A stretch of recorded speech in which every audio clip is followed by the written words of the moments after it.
Միացյալ Նահանգների փոխնախագահ Ջեյդի Վենսի գլխավորած պատվիրակությունը դեռ Երևանում է։ Նախորդին Բաղրամյան 26-ի նստավայրում ստորագրվել են մի շարք կարևոր փաստաթղթեր եւ արվել ուշագրավ հայտարարություններ։ Ինչ սպասել հայ-ամերիկյան հարաբերություններում։ Այսօր առավոտյան ԱՄՆ փոխնախագահ Ջեյդի Վենսը այցելել է Հայոց ցեղասպանության հուշահամալիր։ Վարչապետ Նիկոլ Փաշինյանը Միացյալ Նահանգների նախագահ Դոնալդ Թրամփի հրավերով փետրվարի 19-ին մասնակցելու է Գազայի խաղաղության խորհրդի առաջնորդների հանդիպմանը։ Բարև ձեզ, դուք դիտում եք առաջին լրատվականը, այսօր փետրվարի 10-ն է, երեքշաբթի, ուղիղ եթերում քննարկում ենք անցնող ժամերի ամենակարևոր իրադարձությունները։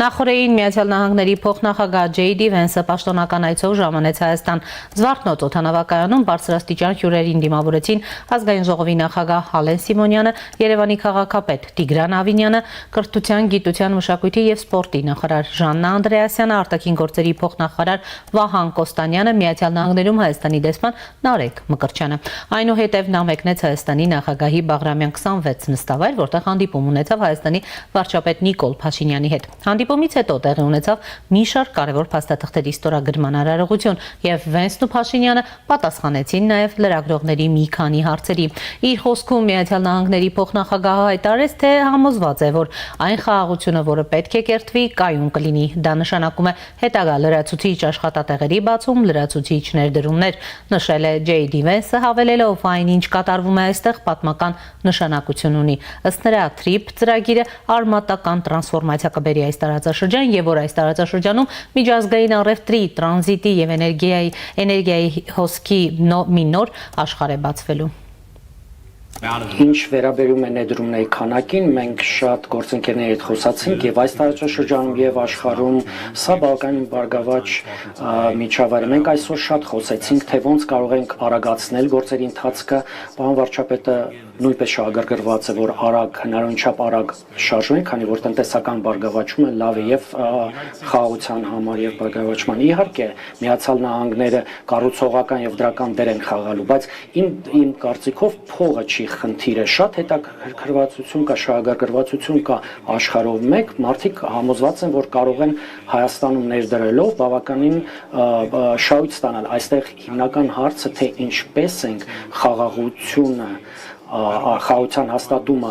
հետագա հաջորդ փուլ հասցնեն, որ գանք մի իրավիճակի, որ արդեն պարոն վարչապետը կարողանա ապագայի վրա կենտրոնանալ։ Գիտենք, այստեղ ընտրություններն են օրակարգում շուտով։ Սա մի անձնավորություն է, որ ի վիճակի է երկարատև համագործակցություն կառուցել։ Բնական է մի օրում, մի գիշերվա ընթացքում սա չի լինելու, բայց կարող ենք օգոստոսի 8-ից մինչև օրս շատ մեծ առաջընթաց արդեն արձանագրել։ Երևանում հայկական ու ամերիկյան պատվիրակությունների բանակցությունների արդյունքում նաև միջուկային ոլորտում համագործակցությունը խորացնելու վերաբերյալ համաձայնագիր ստորագրվեց։ Ստորագրվում է միջուկային էներգիայի խաղաղ նպատակներով օգտագործման ոլորտում Հայաստանի Հանրապետության կառավարության եւ Ամերիկայի Միացյալ Նահանգների կառավարության միջև համագործակցության մասին համաձայնագրի բանակցությունների ավարտի վերաբերյալ համատեղ հայտարարությունը։ Հայկական կողմից հայտարարությունը ստորագրում է Հայաստանի Հանրապետության վարչապետ Նիկոլ Փաշինյանը։ Ամերիկյան կողմից հայտարարությունը ստորագրում է ԱՄՆ փոխնախագահ Ջեյդի Վենսը։ Joint statement on the completion of negotiation on an agreement for peaceful nuclear cooperation between the United States of America and the Republic of Armenia is being signed. From the Armenian side, the statement is being signed by His Excellency Mr. Nikol Pashinyan, the Prime Minister of the Republic of Armenia. From the American side, the statement is being signed by the Honorable J.D. Vance, Vice President of the United States.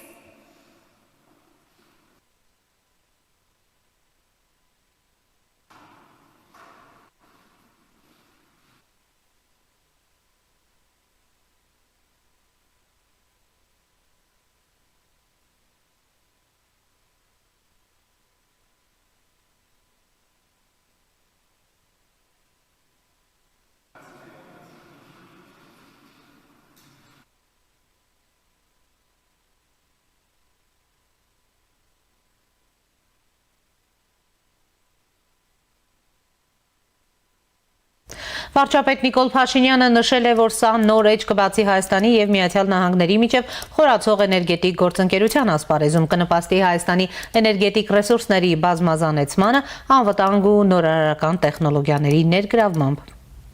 Այս համանadзայնագիրը նոր էջ կբացի Հայաստանի ԱՄՆ-ի միջև խորացող էներգետիկ ընկերության ասպարեզում, կնպաստի Հայաստանի էներգետիկ ռեսուրսների բազմազանեցմանը, անվտանգ ու նորարարական տեխնոլոգիաների ներգրավմամբ։ Իմ երախտագիտությունն եմ հայտնել նաև միջուկային անվտանգության ոլորտում ԱՄՆ կողմից Հայաստանին ցուցաբերած երկարամյա աջակցության համար եւ պատրաստակամություն եմ հայտնել ել ավելի զարգացնելու ոլորտային համագործակցությունը երկու երկրների համար կարևորագույն ուղղություններով։ Նշանակալի առաջընթաց ենք արձանագրել նաև Հայաստան-ԱՄՆ ռազմական եւ պաշտպանական գործընկերության ասպարեզում։ Ի շարունակություն երկկողմ բազմամյա անվտանգային համագործակցությանը եւ արդեն 3 տարի անմեջ շարունակվող արծիվ գործընկեր զորավարժություններին Հայաստանը ԱՄՆ-ից ձեռք է բերել VBAT տեսակի անօդաչու թռչող սարքեր, որոնց արդյունավետությունը ապացուցվել է կիրառման հարուստ փորձով եւ որոնք էականորեն նպաստելու են մեր պաշտպանական կարողությունների ամրապնդմանը։ Հույս եմ հայտնել, որ ԱՄՆ-ի արտաքին ռազմական վաճառք ծրագրի ներքո իրականացված այս գործարքը հիմք կծառայի հետագա համագործակցությունն ընդլայնելու համար։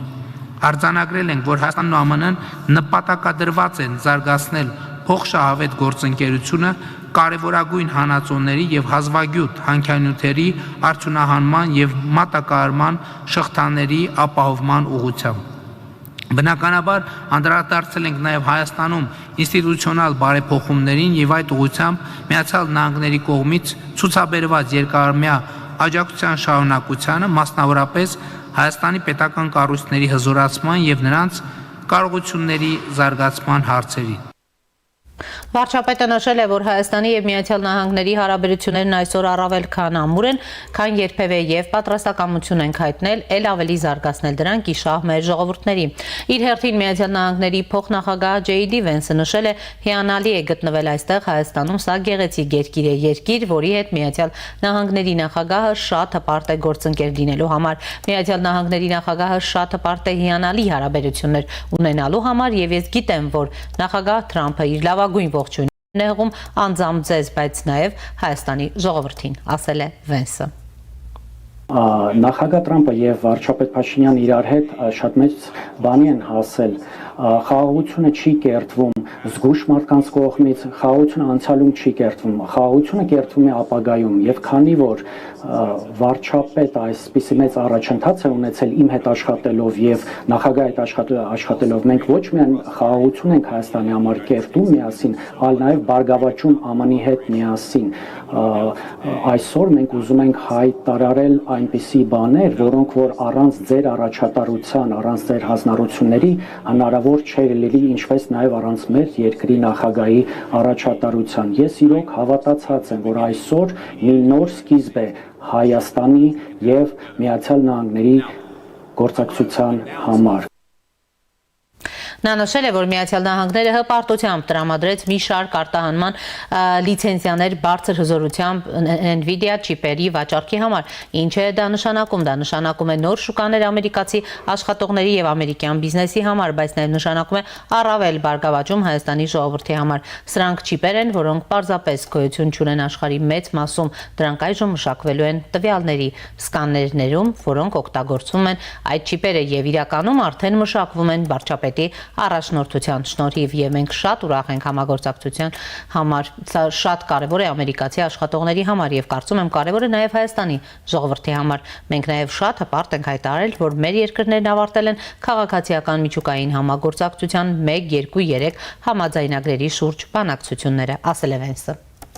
Սա մի ճանապարհ կբացի ամերիկյան եւ հայկական ընկերությունների համար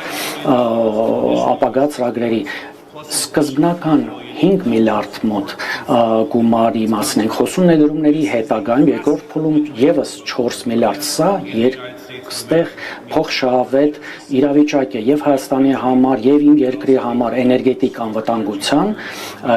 էներգետիկ կայունության եւ նաեւ ստեղծելու է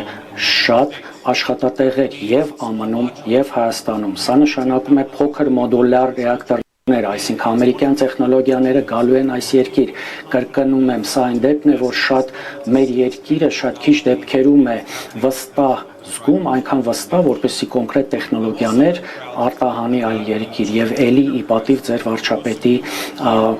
առաջատարության։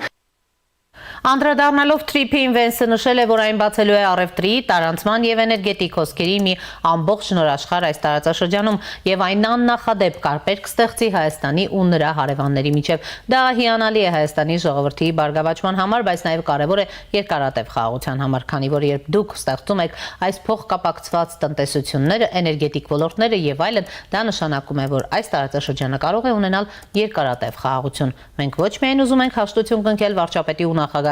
առաջնորդության ներքո, այլև ուզում ենք համոզվել, որ այդ խաղաղությունը երկարատև է եւ դա այն է, ինչին մենք այսօր այստեղ հասնում ենք, հավելել է Վենսը։ Պարոն վարչապետը նշեց, որ այն նոր դրոն տեխնոլոգիա ենք վաճառելու Հայաստանին։ Նախագահ Թրամփը շատ լավ գիտի, որ լավագույն ձևը ապահովելու խաղաղություն, որ դրա որպեսզի լավագույն տեխնոլոգիաները ռազմական աշխարհի տարածվի եւ տեղադրվի եւ ԱՄՆ-ն ունի եւ հիմա մենք 11 միլիոն դոլարի հետախուզական դրոնային տեխնոլոգիաների վաճառք ենք հաստատել Հայաստանի համար եւ մեր լավ բարեկամ վարչապետի եւ մենք համոզված ենք, որ այն խաղաղությունը, որ պետք է կերտվի, կմնա, կայուն կլինի, դա նշանակում է ապագա, հետագա լրացուցիչ աշխատատեղերի բացում, լրացուցիչ ներդրումներ։ Թույլ տվեք ասել, այնինչ որ այսօր այստեղ կատարվում է, սա պատմական նշանակություն ունի։ Ես իրոք հպարտ եմ, որ ես Միացյալ Նահանգների առաջին փոխնախագահն եմ, որ երբևէ այցելում է այս երկիր եւ ես սպասում եմ վաղվա օրվան, որ ես մի քիչ կանցկացնեմ ձեր երկրում։ Սա ամբողջ աշխարհի հնագույն քրիստոնյա ազգերից, պետություններից մեկն է։ Ես ինքս անձամբ քրիստոնյա եմ եւ ես գիտեմ, թե այս երկիրը ինչ է նշանակում ամբողջ աշխարհի համար եւ այն կրոնի համար, որ մենք երկուսով դավանում ենք։ Իդեպ այսօր Միացյալ Նահանգների փոխնախագահ Ջեյդի Վենսը այցելել է Հայոց ցեղասպանության հուշահամալիր։ Վենսը Հայաստանից կմեկնի Ադրբեջան։ Եվ այս պահին զրուցելու եմ հայկական խորհրդի փորձագետ քաղաքագետ Ռոբերտ Ղևոնդյանի հետ։ Պարոն Ղևոնդյան, բարև ձեզ, շնորհակալ եմ միանալու համար։ Պարոն Ղևոնդյան, եթե ամփոփենք Վենսի Հայաստան կատարած այցը, սա դիտարկում ենք իբրև երկու կողմերն էլ նշում են պատմական այցի մասին, սա դիտարկում ենք իբրև պատմական այց, որը ինչպիսի հնարավորություններ է բացում հետայսու նաև Հայաստանի Հանրապետության համար, որոնք էին այն կարևոր ձեռքբերումները, որ կարող ենք առանձնացնել երեք ուրեմն Վենսի այցով հայտարարություններով ու ստորագրված փաստաթղթերով, համեցեք։ Որպես խորհրդանշական առաջին հերթին այն պատմական էր արդեն այցը հայտարարելու պահից սկսած, քանի որ Հայաստանի Հանրապետություն դեռևս այդ աստիճանի բարձրաստիճան պաշտոնյա չէր ժամանել Միացյալ Նահանգներից, սակայն արդեն այս պահին առկա արդյունքները պատմական են դարձնում նաև բովանդակության իմաստով, որովհետև Միացյալ Նահանգների եւ Հայաստանի համագործակցությունը պատողներ է տալիս այնպիսի ոլորտներով, որոնք մասին նախկինում նույնիսկ իրավել են չէր, առավել եւս, որ այն ներդրումները, որոնք կոստացվել են Հայաստանին, այն ուղղությունները, որոնց վերաբերյալ Վենսը խոսեց, Հայաստանի վարչապետը խոսեց, կենսականորեն կարևոր են Հայաստանի Հանրապետության համար, ոչ միայն ներկա պահին Հայաստանի գոյությունը պահպանելու, Հայաստանի պետականությունը պահպանելու տեսակետից, այլև սերունդների ժառանգություն թողնելու տեսակետից, որովհետև մեկ բան է, երբ դու ժառանգում ես, սա մեր սերնդի փորձի հիման վրա եմ ասում, մեկ բան է, երբ դու ժառանգում ես քայքայվող եւ քայլ առ քայլ կործանման գնացող պետություն, որը ունի կոնֆլիկտ եւ այդ կոնֆլիկտը լուծելու համար պատերազմ է սկսվում, եւ շատ փոքր են հնարավորությունները այդ կոնֆլիկտը կողքին լուծելու, մեկ այլ բան է, երբ ծերուններն է ժառանգում կայացած զարգացող պետություն, որտեղ աշխարհի համար մեկ գերտերությունը ներդրումներ է կատարում եւ այնպիսի ներդրումներ, որոնք ավելին են, քան քո երկրի սեփական բյուջեն։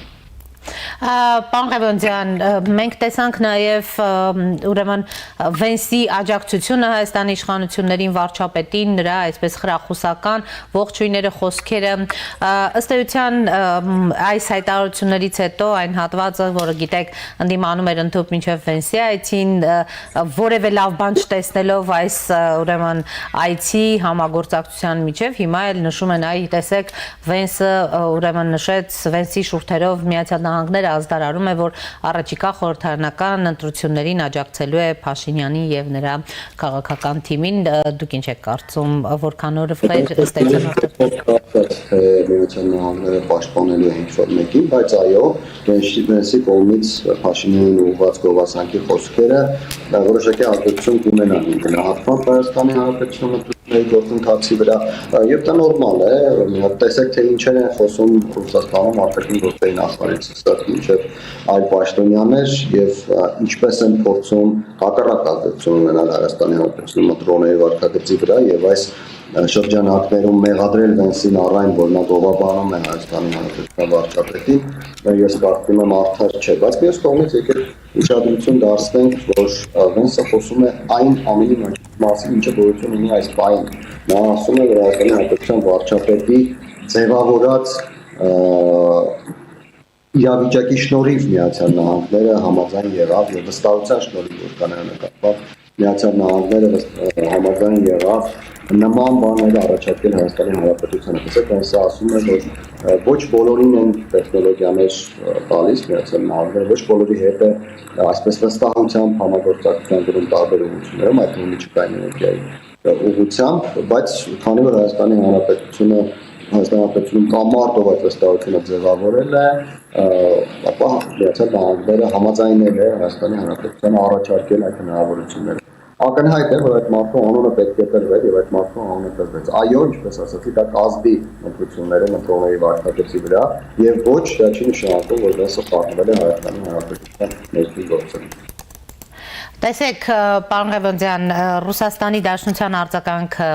հետաքրքիր էր, մասնավորապես ուզում եմ անդրադառնանք փոխարտգործնախարար Գալուզինի հայտարարություններին ատոմակայանի հետ կապված, այդ գործընթացները արագացնելու հետ կապված, միաժամանակ գիտեք, այստեղ էին հայտարարություններ հնչում, գիտենք ամերիկյան, այսպես մոդուլային ատոմակայանի ուրեմն կառուցման առաջարկը,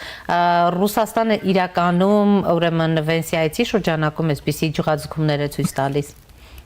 Այո, բայց ոչ միայն, որովհետև վերջի շրջանում, երբ արդեն ակնհայտ է դարձել, որ օգոստոսի 8-ի համաձայնությունները կարող են գետնի վրա կառարկայանալ, Ռուսաստանում մտահոգությունները խորացել են։ Եկեք հիշենք, որ օգոստոսի 8-ից անմիջապես հետո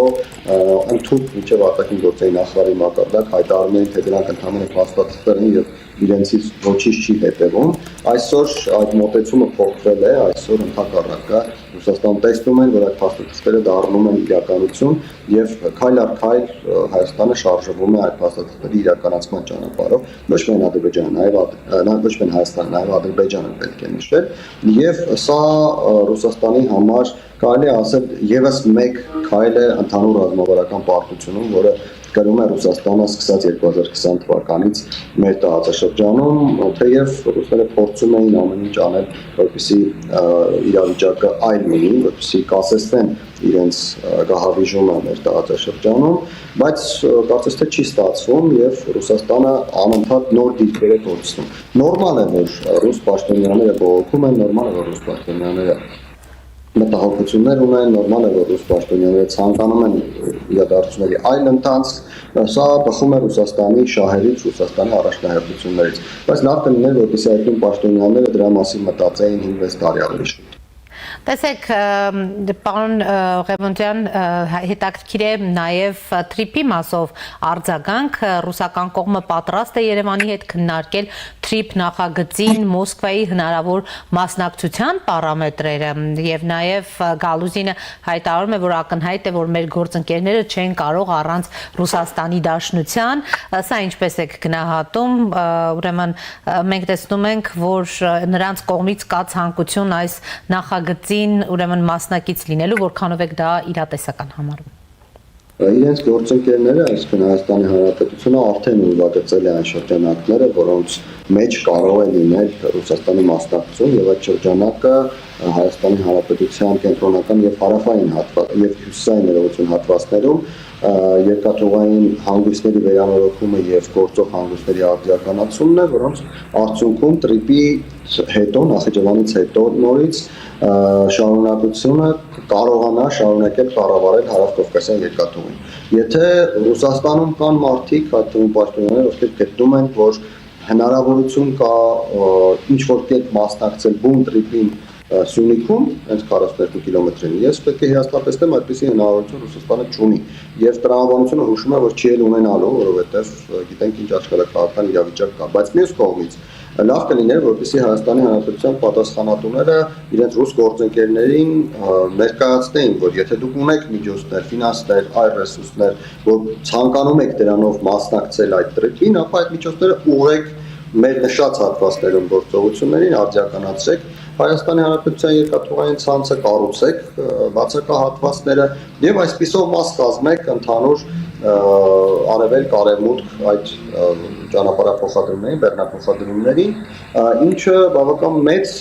ֆինանսական հոսքերի եւ մեծ հնարավորությունների մասին է, այդ թվում նաեւ աշխարհակահաղական ազդեցության մասին է, որովհետեւ տեսեք Միացյալ Նահանգները կարողանում է ազդեցություն ապահովել Սյունիքի հատվածում, Չինաստանը ունի համաձայնություններ Ադրբեջանի հետ, այդտեղ ազդեցություն կարողանում ապահովել, ռուսներն կարող են Հայաստանի կենտրոնական եւ հյուսիսային հատվածներում իրենց ազդեցությունը ունենալ։ Այլ բան է, որ Ռուսաստանում իմ գնահատմամբ կան դեռևս մարդիկ, ցավոք սրտի նրանցից շատերը շատ բարձր պաշտոններ են զբաղեցնում եւ որոշում կայացնողներ են, ովքեր գտնում են, որ դրանով բավարարվել չի կարելի եւ պետք է Հայաստանը վերադարձնել մինչեւ 2022 թվականը ունեցած ամբողջական կառավարման ներքո,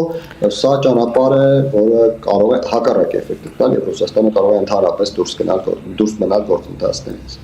Արդեն իսկ փորձագիտական հատվածն է, ռուս փորձագիտական հատվածն է անհանգիստ, ուրեմն նորից հայտարարություններ անում սպառնալիքներով լեցուն, օրինակ նրանց փորձագետներից Դուդչակը Ալեքսանդր ասում է Հայաստանը սիրախաղ անելով արևմուտքի հետ գնում է Ուկրաինայի կողմից անցած ուրեմն ճանապարհով եւ նույն սխալներն է թույլ տալիս, ինչ Ռուսաստանի Դաշնությունը, ուրեմն հետաքրքիր է հենց Վենսի այցն են մեկնաբանում ու այս կոնտեքստում այսպիսի հայտարարություններ անում պարոն Ղևոնդյան։ Պարզ կլինի ժամանակը ցույց կտա թե ով է սխալներ անում, այս պահին ամենամեծ գործնողը գլոբալ առումով եղել է Ռուսաստանը եւ ամենամեծ ձեռքբերողը եղել է Արևմուտքում այդ տարածաշրջանում։ Հայաստանի Հանրապետությունն էլ վերջին 2-3 տարիներին էական ձեռքբերումներ են ունեցել, որոնց որոշ մասի հետ վերջին օրերին ծանոթացան, որոշ մասի հետ կծանոթանանք առաջիկայում, նշեմ, որ մոտակա ամիսներին բավական լուրջ հանրությանը տեղեկություն կտրվի Հայաստանի Հանրապետության ձեռքբերումներից որոշների մասին, այդ թվում ռազմական ոլորտում, այնպես որ Ռուսաստանում ավելի լավ է մտածեն իրենց հնարավորությունների, իրենց կորուստների մասին, իսկ Հայաստանի համար այդքան անհանգստանալ պետք չէ, ինչ վերաբերում է նրան, որ Հայաստանը գնում է Ուկրաինայի ճանապարհով, նշեմ, որ փառք Աստծո Հայաստանի Հանրապետությունը ընդհանուր սահման չունի Ռուսաստանի հետ եւ այնքան էլ հեշտ չի լինի Հայաստանում SVO-ի կարգի ինչ-որ բան իրականացնել, անկախ նրանից, որ Հայաստանում կա ռուսական ռազմական ներկայություն, ռուսակ ժամանակավոր եւ այդ ռազմական ներկայությունը չունի այն հնարավորությունները, որպեսզի կարողանա Հայաստանի Հանրապետությունում ռազմական գործողություններ իրականացնի, այն պարզ պատճառով, որ այնտեղ որտեղ նա գտնվում է, շրջակայքում հայկական բնակչություն է, հայկական հատուկ ծառայությունների ներկայացուցիչներ են, իսկ Թուրքիայի եւ Իրանի սահմաններից ռուսերեն շուտով նրանք ուղղակի դուրս կգան, քանի որ նրանց ծառայությունների անհրաժեշտությունը այլևս չի լինի։ Պարոն Ղևոնդյան, ձեր գնահատմամբ, երբ ռուսական կողմը անդադ շեշտում է, որ պարբերաբար ատոմակայանի կառուցման թեման Մոսկվա-Երևան հարաբերությունների օրակարգում է, ձեր գնահատմամբ հաշվի առնելով Վենսիայից, ընդհանրապես մոդուլային ատոմակայանի այս կառուցման թեման, ի վերջո հայկական կողմը որ տարբերակը կընտրի։ Նշեմ, ես միջուկային էներգիայի մասնագետ չեմ, բայց հաշվի առնելով քաղաքական նպատակահարմարությունը եւ հաշվի առնելով ընդհանուր առմամբ Միացյալ Նահանգների տեխնոլոգիական առաջընթացի եւ Ռուսաստանի տեխնոլոգիական վիճակի միջև անդունդի հասնող տարբերությունը տրամաբանական է, որ ընտրություն կատարելիս օրինակ այս երկուսի մեջ այդքան կողմը ընտրելու է առավել մեծ հնարավորություններ ունեցող կողմին Միացյալ Նահանգներին եւ Միացյալ Նահանգների կողմից առաջարկված ատոմականներն են կառուցվելու Հայաստանում, հուսով եմ գոնե երկուսը, ինչ վերաբերում է նրան, որ արդեն այս պահին մենք այս պահին ունենք ստորագրված համաձայնություն կամ բանակցությունների ավարտի մասին հայտարարություն, որը կբերի ի վերջո ստորագրման համաձայնության 1-2-3 կոչվող համաձայնագրի, ինչը նշանակում է, որ Միացյալ Նահանգները պատրաստ է արդեն, չկա այլևս օրենսդրական խոչընդոտ Հայաստանին տրամադրել իր այդ առաջատար տեխնոլոգիաները։ Դրանից հրաժարվելը Հայաստանի Հանրապետության համար կլիներ անտրամաբանական խելահեղություն։ Եվ նաև 11 միլիոն դոլարի հետախուզական ԱԹՍ-ների տրամադրումը Միացյալ Նահանգների կողմից Հայաստանին, սա նույնպես այս համագործակցության կարևոր մաս է կազմում, սակայն դարձյալ մենք տեսնում ենք ուրեմն որոշակի մասնագիտական գնահատականներ, որ ուրեմն որոշակի քննադատություն այս ԱԹՍ-ների հետ կապված, դուք ինչ կասեք, պարոն Ղևոնդյան, որքան էլ մասնագետ չեք։ Շեն ոչ մասնագիտական դիտարկումները ցույց են տալիս եւ նաեւ որոշ մասնագետների վերլուծությունները կարդալով, հետևելով, զրույցներ ունենալով նրանցից որոշների հետ, այս մեկ օրվա ընթացքում ինչքան հասցրել եմ, ցույց են տալիս, որ այս ԱԹՍ-ները իրենցով էական համալրում չեն Հայաստանի բանակի համար, բայց այս գործարքը ցույց է տալիս մեկ բան, որ Միացյալ Նահանգները սկսում է ռազմական համագործակցություն Հայաստանի Հանրապետության հետ։ Սա առաջին դեպքն է, երբ իմ հիշելով կամ իմ տեղեկություններով առաջին դեպքն է, երբ մենք ուղիղ Միացյալ Նահանգներից գնում ենք որևէ բան, որը օգտագործելու է ռազմական ոլորտում, առավել եւս որ վենսը հայտարարեց այն մասին, որ Միացյալ Նահանգները պատրաստվում է բավական լուրջ մեծածավալ ռազմական գործընկերության, ռազմական ոլորտում գործընկերություն ծավալել Հայաստանի Հանրապետության հետ, ինչը նշանակում է, որ առաջիկայում շատ ավելի նոր տեխնոլոգիաներով հագեցած, շատ ավելի հարվածային հնարավորություններով հագեցած, ավելի մեծ տեխնիկական, տեխնոլոգիական հնարավորություններ ունեցող ռազմամթերք մենք կարողանանք ձեռք բերել Միացյալ Նահանգներից, կարծում եմ խաղաղություն ապահովելու համար մեր տարածաշրջանում, որովհետև ինչպես Վենսը ասաց, ինքը եւ Տրամպը հասկանում են, որ խաղաղության ապահովման գլխավոր պայմանը հավասարակշռությունն է տարածաշրջանում ռազմական հնարավորությունների միջև։ Ռազմագերիների հարցը կամ Արցախի ռազմաքաղաքական ղեկավարության հարցը նույնպես փաստորեն քննարկվել է։ Այստեղից Վենսը մեկնում է Ադրբեջան, այ պարոն Ղևոնդյան, ինչ եք կարծում, գիտեք նաև ակցիա էր տեղի ունենում 3 Վենսի այցին ընդառաջ, որքանով Միացյալ Նահանգները իսկապես շահագրգիռ կլինի կամ վեր կհանի այս խնդիրը եւ որքանով հնարավոր կլինի արդյոք արձանագրել, գիտեք, վերջերս մի քանի օր առաջ նրանց ռազմաքաղաքական ղեկավարության ընդཐུպ մինչև ՑՄԱ ազատազրկման դատապարտեցին։ Մի փոքր զարմանալի է, թե ինչու պետք է եւ ինչու են այդ քաղաքական ուժերը այդպես լուրջ կարծում, այն քաղաքական ուժերը, որոնք ակցիային իրականացնում, լուրջ կարծում, թե Ռուսաստանի կիքսերը անընդհատ պետք է Միացյալ Նահանգները որևէ կերպ փոխհատուցի, բայց մյուս կողմից այո ռազմագերիների հարցը Հայաստանի Հանրապետության համար այսօր կարևորագույններից մեկն է եւ շատ լավ է, որ խոսակցություն եղել է այդ մասին ամենաբարձր մակարդակով եւ Վենսի այցը Բաքու հույսեր է տալիս, որ Միացյալ Նահանգները որոշակի առումով ճշգրիտ գործադրի Ադրբեջանի նկատմամբ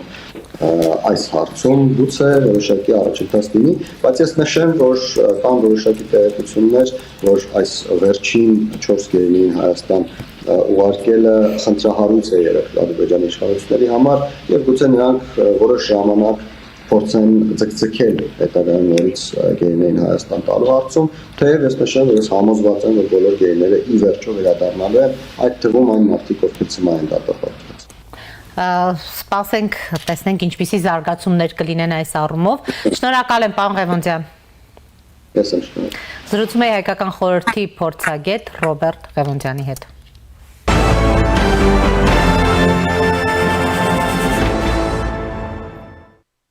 Ատոմակայան կառուցելը կարևոր տեղ է զբաղեցնում Մոսկվա-Երևան հարաբերությունների օրակարգում եւ պարբերաբար քննարկվում է տարբեր մակարդակներում, Իզվեստիային ասել է Ռուսաստանի փոխարտգործնախարար Միխայել Գալուզինը։ Ռոսատոմը պատրաստ է հնարավորինս շուտ սկսել նախագծի իրականացումը, բնականաբար հաշվի առնելով մեր հայ ընկերների ցանկությունները, ընդգծել է նա։ Ավելի վաղ տարածքային կառավարման նախարար Դավիթ Խուդաթյանը հայտարարել էր, որ կկառուցվի փոքր մոդուլային ատոմակայան։ Կառավարությունն արդեն նոր ընկերություն է ստեղծել ատոմային նոր էներգաբլոկի կառուցման համար։ Հայկական կողմը դեռ չի բացահայտում, որ երկրի ծրագիրն է ի վերջո նախապատվությունը տալու։ Նախորդին էլ Հայաստանի վարչապետն ու Միացյալ Նահանգների փոխնախագահը համաձայնագիր են ստորագրել միջուկային ոլորտում համագործակցությունը խորացնելու վերաբերյալ։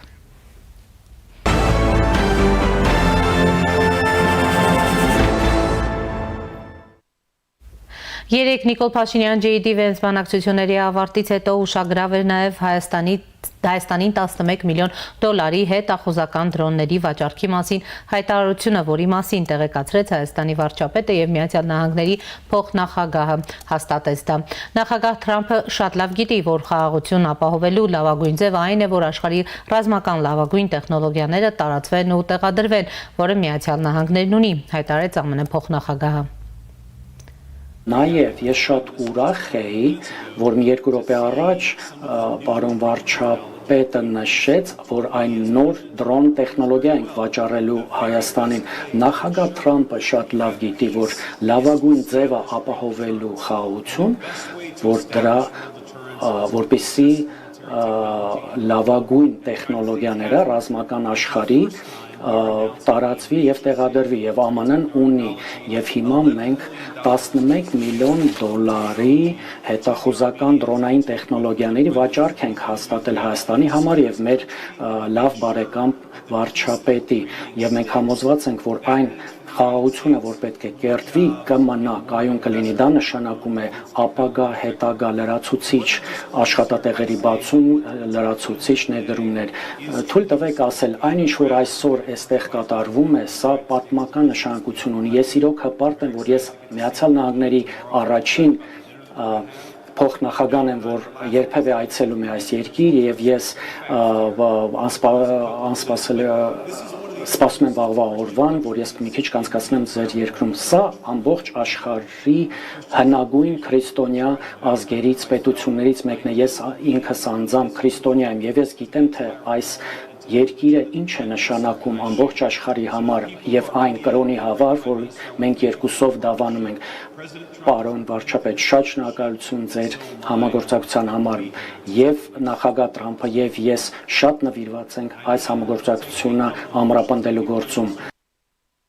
Խոսքը վեբատ հետախուզական անօթաչուների մասին է, այն ուղղահայաց թռիչքի եւ վայրեջքի անօթաչու օդային համակարգ է, որը մշակել է Սան Դիեգոյում տեղակայված Shell Dale պաշտպանական տեխնոլոգիական ընկերությունը։ Ինչպես իր խոսքում նշել է Նիկոլ Փաշինյանը, այն կիրառման հարուստ փորձ ունի, ինչը հիմնականում վերաբերում է վեբատի տեղակայմանը Ուկրաինայում, որտեղ այն անցել է լայնածավալ փորձարկումներ եւ մասնակցել է օպերատիվ առաքելությունների ուկրաինական ուժերի կազմում։ Համաձայն Shell Dale-ի տվյալների ընկերության Կիևի օպերատիվ խումբը 25 թվականի ապրիլի դրությամբ Ուկրաինայում իրականացրել է վեբատի 130-ից ավելի թռիչք։ Զանգվածային լրատվամիջոցների հրապարակումների համաձայն մի գործողության ընթացքում վեբատը Խերսոնի մարզում հայտնաբերել է ռուսական հրթիռային պահես ռազմաճակատից 100 կիլոմետր հեռավորության վրա։ Թիրախային տեղեկատվությունը փոխանցել է ուկրաինական ուժերին, որոնք հիմար հրթիռներով հաջող հարված են հասցրել պահեստին։ Մեկ այլ գործողության ընթացքում 24 թվականի օգոստոսին վեբատները հայտնաբերել են ռուսական հակաօդային հրթիռային մարտկոցները եւ փոխանցել են տեղեկատվությունը հրետանային հարվածների համար։ Այսպիսով կարող ենք ասել, որ Հայաստան-Միացյալ Նահանգներ համագործակցությունը տեղափոխվում է նաեւ ռազմական փոխգործակցության դաշտ եւ որ սառույցը արդեն կոտրվել է Միացյալ Նահանգները ռազմական տեխնոլոգիաներ եւ սպառազինություն կվաճառի Հայաստանին։ Ինչ է սա նշանակում, որքան հեռու կարող է գնալ Հայաստան-Միացյալ Նահանգներ համագործակցությունը ռազմական ոլորտում։ Կարճատև դադար է մեր եթերում։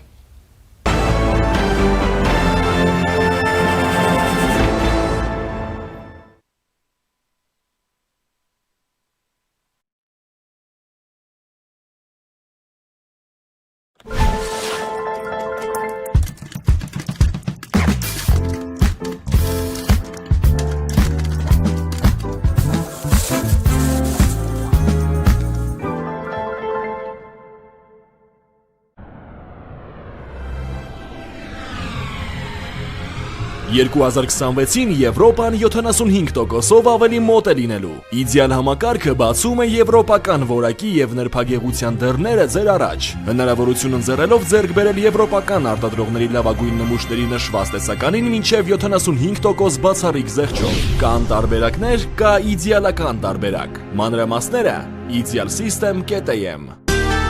Իդեալ համակարգ դեպի կատարելություն։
«2026-ին Եվրոպան 75%-ով ավելի մոտ է լինելու։ Իդեալ համակարգը բացում է եվրոպական որակի եւ նրբագեղության դռները ձեր առաջ, հնարավորություն ընձեռելով ձեռք բերել եվրոպական արտադրողների լավագույն նմուշների նշված տեսականին մինչեւ 75% բացառիկ զեղչով։ Կան տարբերակներ, կա իդեալական տարբերակ։ Մանրամասները idealsystem.am։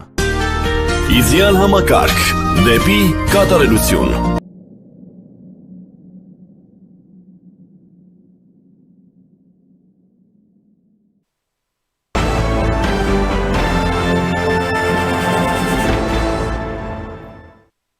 Շարունակում ենք աշխատանքը եւ այս պահին զրուցելու եմ ռազմարդյունաբերության կոմիտեի նախկին նախագահ Ավետիք Քերոբյանի հետ։ Պարոն Քերոբյան, բարև ձեզ, շնորհակալ եմ հրավերն ընդունելու համար։ Երեկվանից գիտեք բավականին Վենսիայից նոր հնարավորությունների, նոր համագործակցության դաշտ է ստեղծել, այսպես ասած, նաև ռազմական համագործակցության ոլորտում, գիտեք արդեն խոսքը 11 միլիոնի մասին է, Վեբատ հետախուզական անօդաչուների մասին է, ընդհանրապես խոսենք այս ձեռքբերված կարևոր պայմանավորվածության եւ նաև այս անօդաչուների ըստ էության հնարավորության, ընձեռած հնարավորությունների մասին մասնագիտական է ձեր կարծիքը երեկվա ուրեմն այդ կարևոր հայտարարության վերաբերյալ։ Դե եթե տեխնիկական մանրամասները քննարկելու լինենք, ապա այստեղ ոչ մի եզակի կարողություն է անօդաչուները չունեն, եթե համեմատենք Հայաստանում արտադրվող հետախուզական անօդաչուների հետ, միակ տարբերակող հատկությունը դա ուղղահայաց վերթռիչք եւ վայրեջքն է, չնայած գիտեմ, որ որոշ ընկերություններ արդեն այդ ուղղությամբ որոշակի հաջողություններ ունեն եւ իհարկե թռիչքի ժամանակը, որը գովազդում է 10-ից 13 ժամ բենզինային շարժիչի շնորհիվ։ Ուրեմն այն մնացած հատկությունները, ինչը որ գովազդում է, այսպես GPS-ի խափանման պայմաններում կամ ռադիոկապի խափանման պայմաններում գործողությունների հնարավորությունը, դրանք այնպիսի բաներ են, որ մեր տեղական ընկերությունները վաղուց տեխնոլոգիաներ են, որ տեղական ընկերությունները վաղուց յուրացրել են եւ արդեն դրանք կիրառվում են։ Մյուս կողմից պետք է ասենք, որ այս ձեռքբերումը իհարկե իր ծավալով շատ սահմանափակ է։ Դատելով անցյալ տարի Ռումինիայի նավատորմին մատակարարված անօդաչուների պայմանագրից, 30 միլիոնի դիմաց երկու համակարգ, որում յուրաքանչյուրում 4 ԱԹՍ է ներառված, խոսքը գնում է առավելագույնը մեկ համակարգի, որում 3 կամ 4 ԱԹՍ կարող են լինել։ Իհարկե, այս ԱԹՍ-ները նաև օժտված են երամով գործելու հնարավորությամբ, բայց մեր պայմաններում դա մի փոքր, այսպես ավելորդ է։ Առանձնահատուկ չեն։ Առանձնահատուկ բան սրա մեջ չկա եւ ռազմական տեխնիկայի մատակարարման առումով էլ սա առաջին անգամ չէ։ Գիտենք, որ շատ վաղուց այսպես արտասահմանյան օգնության շրջանակներում Միացյալ Նահանգները մեզ մատակարարել են կապի սարքավորումներ Հարիս ընկերության եւ նաեւ գիտենք, որ Միացյալ Նահանգները իր ռազմական տեխնիկան, մանավանդ խելացի ռազմական տեխնիկան չի մատակարարում հենց այնպես առանց սահմանափակումների։ Օրինակ նույն կապի համակարգերը իրենք այսպես ներկառուցված հնարավորություն ունեն միայն Հայաստանի տարածքում աշխատելու, սրանց հետ էլ կգան որոշակի սահմանափակումներ, ասենք սահմանային գոտուց ոչ հեռու երևի թե ենթադրում եմ, բայց պետք է նաև հասկանանք, որ սա մեր զինված ուժերի նոր տեխնիկա է եւ այս մատակարարումը անմիջական մատակարարում չէ, այսինքն միանգամից չի վաղը չեն թռնելու սրանք էլի Հայաստանի տարածքում, ինչ որ ժամանակ կտևի մինչև մատակարարվի ամբողջական համակարգը, մինչև ուսուցումը եւ այլն։ Օրինակ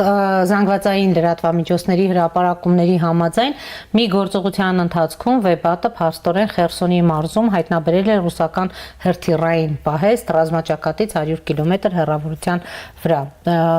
եւ թիրախային այդ տեղեկատվությունը փոխանցվել է ուկրաինական ուժերին։ Ըստ էության այս ռուս-ուկրաինական պատերազմում ուկրաինական կողմի համար սա ուրեմն մեծ նշանակություն ու կարեւորություն է ունեցել։ Դե ճշելու հնարավորությունը քանի դեռ չկա, ապա կարողանում են անպատիժ թռնել, չնայած կրկնեմ իր փոքր արագության շնորհիվ այնքան էլ չի, որ ինչ որ չափազանց անխոցելի է, այսինքն իրեն կարելի է հրթիռային կամ գնդացրային կրակ չասեմ, որովհետև գնդացիները այդքան բարձր չեն կրակում, բայց հրթիռային համակարգերով սրանք հնարավոր է խոցել, եթե հայտնաբերվեն։ Մյուս կողմից իհարկե եթե ռադիոկապը չի ճնշվում կամ GPS-ի խլացման լիակատար խլացման պայմաններում կարողանում է թռնել, դա ինչ որ գործողությունների լրացուցիչ ազատություն է տալիս, այսինքն կարող է մարտական խնդիրը կատարել որոշակի հաջողությամբ։ Տեսեք, մասնավորապես Հայաստանի սպառազինության մեջ առկա այս հետախուզական դրոնների նկատմամբ իրենք որևէ առավելություն ունեն։ Միակ բանը սա ուղղահայաց վերթռիչքի վայրեջքի հնարավորությունն է, որը այսօր արդեն այս Shield AI-ը կարողանում է կատարել առանց մարդու միջամտության, չնայած դատելով կոնստրուկցիայից ուժեղ կամ պայմաններում պետք է լինելու, որպեսզի մարդը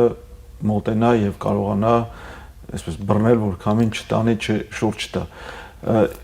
Մյուս կողմից էլի կրկնեմ, մեր տեղական ընկերությունները եւ լավ հետախուզական ատսներ կարողանում են արտադրել եւ երկար թռնող ատսներ են կարողանում արտադրել եւ բենզինային եւ էլեկտրական եւ ցերեկային եւ ջերմատեսիլ խցիկներով օժտված եւ նաեւ չճնշվող GPS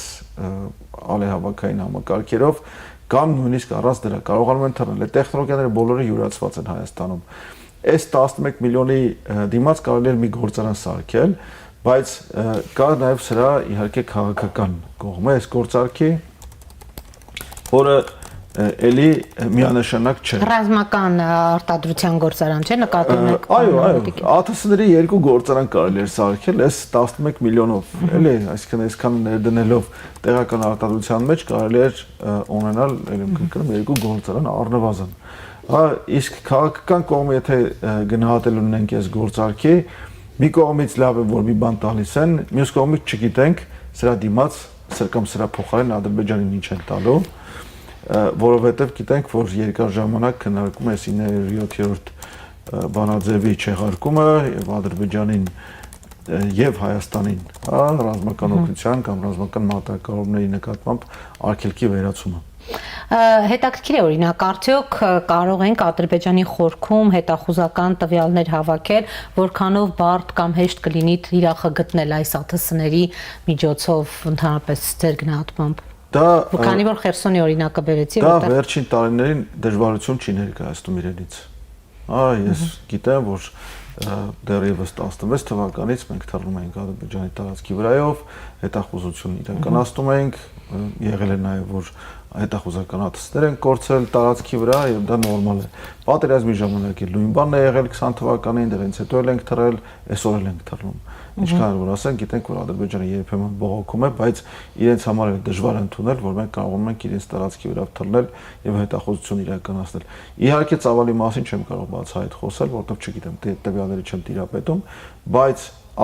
կարողությունները առկա են, հնարավորությունները առկա են, կիրառումը փաստ է։ Տեսեք, հաշվի առնելով երեկվա այս կարևոր հայտարարությունները, համաձայնություն, փաստաթուղթ եւ այլն, հայ-ամերիկյան ռազմական համագործակցությունը մինչեւ ուր կարող է զարգանալ եւ ընդհանուր մինչեւ այսպես սպառազինություններ գնելու հարցում։ Այս համագործակցությունը կարող է զարգանալ մինչեւ այնքան, ինչքան ամերիկացիները ուզեն։ Իսկ եթե մենք մեզ պահենք այնպես, ինչպես Տրամպը հայտարարել է, այսինքն մենք ինքներս մեր պաշտպանությունը վերցնենք մեր ձեռք եւ չվախենանք, իրենք կարող են մեզ տալ էլի ու էլի ու էլի։ Այդ հայտարարությունը մեկ անգամ չէ որ հնչել է եւ գիտենք որ ՆԱՏՕ-ի այսպես վերափոխման, վերաձևակերպման շրջանակներում Միացյալ Նահանգները մշտապես կոչ են արել, իսկ երբեմն նաև ստիպել են եվրոպական գործընկերներին ավելի ու ավելի շատ ծախսել սեփական պաշտպանության վրա, եթե մենք եւ այդ պահանջը այս վերջերս էլ հնչել եւ այդ պայմանը այս վերջերս էլ հնչել, եթե այն երկրները, որոնց հետ կա քաղաքական նպատակահարմարություն, իրենք իրենց պաշտպանության վրա բավարար ուժ եւ ջանք եւ միջոցներ ծախսեն, ապա Միացյալ Նահանգները բաց է համագործակցությունը զարգացնելու վրա։ Մնում մենք դա անենք։ Իսկ մենք դա այնքան էլ չի, որ անում ենք իրականում, որովհետև եթե օրինակ դատենք սեփական ռազմարտությունաբերության զարգացումից, իմիջիայլոց այդ պահանջից ռազմարտությունաբերությանն էլ է վերաբերվում, այսօր փետրվարի 10-ն է, իսկ ռազմարտությունաբերության զարգացման բյուջեից գեթ 1 դրամ չի ծախսվել։ Գեթ 1 դրամ։ Ինչու՞։ Որովհետև այն ինչ որ Միացյալ Նահանգները հակակալում են, մենք դա չենք անում։ Այդ դրա համար չի ծախսվել։ Չենք բավարար ուշադրություն չենք դարձնում մեր սեփական կարողությունների զարգացմանը, մեր մարտական հնարավորությունների, մեր ռազմարտությունաբերական, ռազմատեխնիկական հնարավորությունների զարգացմանը, իսկ սա երկար չի տևի, եթե մենք այս քայլից հետո դրական ճանապարհի վրա դուրս չգանք, այսինքն ճիշտ քանակի միջոցներ չծախսենք, ճիշտ քանակի ջանքեր չներդնենք մեր ռազմական կարողությունների զարգացմանը, սա կարող է մնա մեկ անգամյա գործարք եւ շարունակություն չունենա։ Պարոն Քերոբյան, տեսեք 44-օրյա պատերազմը ցույց տվեց, որ Ադրբեջանը այսպես զգալի առավելություններ ունի օդում, ինչպես կարող ենք չեզոքացնել այդ օդային գերակայությունները, նաև խորացնելով հարաբերությունները նույն Միացյալ Նահանգների հետ ռազմական ոլորտում։ Ուրեմն օդային գերակայությունը Ադրբեջանի թվացial կամ իրական չեզոքացնելու համար պետք է չեզոքացնել նաև Թուրքիայի հնարավորությունները։ Գիտենք, որ այսօր Ադրբեջանի եւ Թուրքիայի բանակները համերգալիսել ամբողջապես ինտեգրված են եւ չպետք է մոռանանք, որ եթե մենք գործընկեր ենք Միացյալ Նահանգներին, ապա Թուրքիան ռազմական դաշնակից է։ Դրա մասին չպետք է մոռանանք եւ այդ մեր հնարավորությունը պետք է զարգացնենք նաեւ դա իմանալով։ Եթե մենք Միացյալ Նահանգների արտադրության հակօդային պաշտպանության տեխնիկայով փորձենք համալրել մեր հոպը եւ դրանով դիմակայել ադրբեջանա-թուրքական ավիացիային, ապա մի օր կարող է այնպես լինի, որ թուրքերը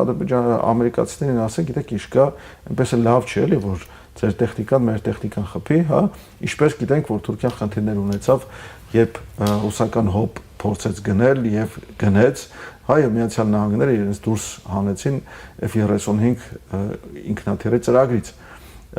Եվ մենք պետք է իհարկե մեր հակաօդային պաշտպանությունը զարգացնենք դա էլ հաշվի առնելով, չպետք է հույսերս դնենք, որ մեզ կարող է տան այնպիսի տեխնիկա, որ կարող ունենք անարգել օգտագործել։ Հնդկականն էլ այդպիսին չէ։ Եվ հնդկականն էլ գիտենք, որ այն ինչ որ ցուցադրվում է եւ ձեռք է բերվել, դա այսպես մոտակա գործողության հոբ է։ Իսկ մեզ անհրաժեշտ է նաեւ հեռակա գործողության հոբ, որը ցավոք սրտի այնքան ինչքան պետք է չունենք դեռ։ Տեսեք, միաժամանակ մենք տեսնում ենք կարևոր համագործակցություն Հնդկաստանի հետ, կարևոր ուրեմն պայմանագրեր, պայմանավորվածություն, փոխայցեր, վերջին այցն էլ դրա կարծեք վառ օրինակն է։ Պարոն Քերոբյան, այս համագործակցությունը, դիվերսիֆիկացված համագործակցությունը որքանով կնպաստի նաև ձեր նշած այդ խնդիրների լուծմանը։ Տեսեք, մենք պետք է օբյեկտից վերադառնանք սուբյեկտի կարգավիճակի։ Առ այսօր հա մեր հետ խոսում են կամ մեր հետ վերաբերում ինչպես օբյեկտի միջազգային հարաբերություն են, որովհետև դեռ մենք պատվացի կարգավիճակից դուրս չենք եկել։ Մենք պետք է վերգտնենք մեր հաղթական կեցվածքը եւ նոր դրանից հետո մեր հետ սկսեն վերաբերել որպես սուբյեկտի։ Միջազգային համագործակցությունում հա լինի դա ռազմական, ռազմատեխնիկական, արդյունաբերական, թե դիվանագիտական։ Եթե շարունակենք պայելել մեր թույլ կեցվածքը եւ համաձայնել ամեն ինչի,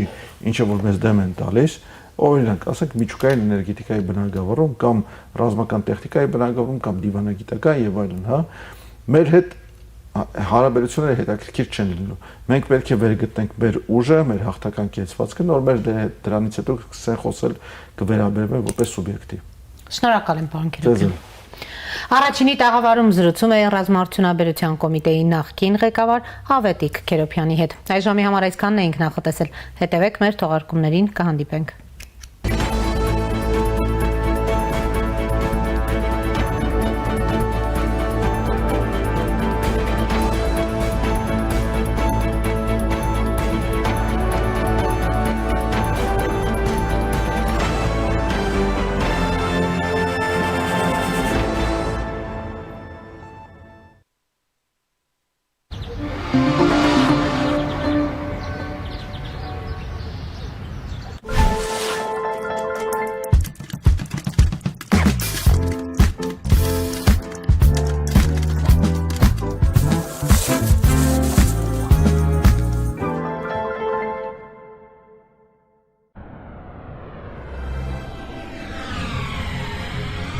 «2026-ին Եվրոպան 75%-ով ավելի մոտ է լինելու։ Իդեալ համակարգը բացում է եվրոպական որակի եւ նրբագեղության դռները ձեր առաջ։ Հնարավորություն ընձեռելով ձեռք բերել եվրոպական արտադրողների լավագույն նմուշների նշված տեսականին մինչև 75% բացառիկ զեղչով։ Կան տարբերակներ, կա իդեալական տարբերակ։ Մանրամասները idealsystem.am։ Իդեալ համակարգ դեպի կատարելություն։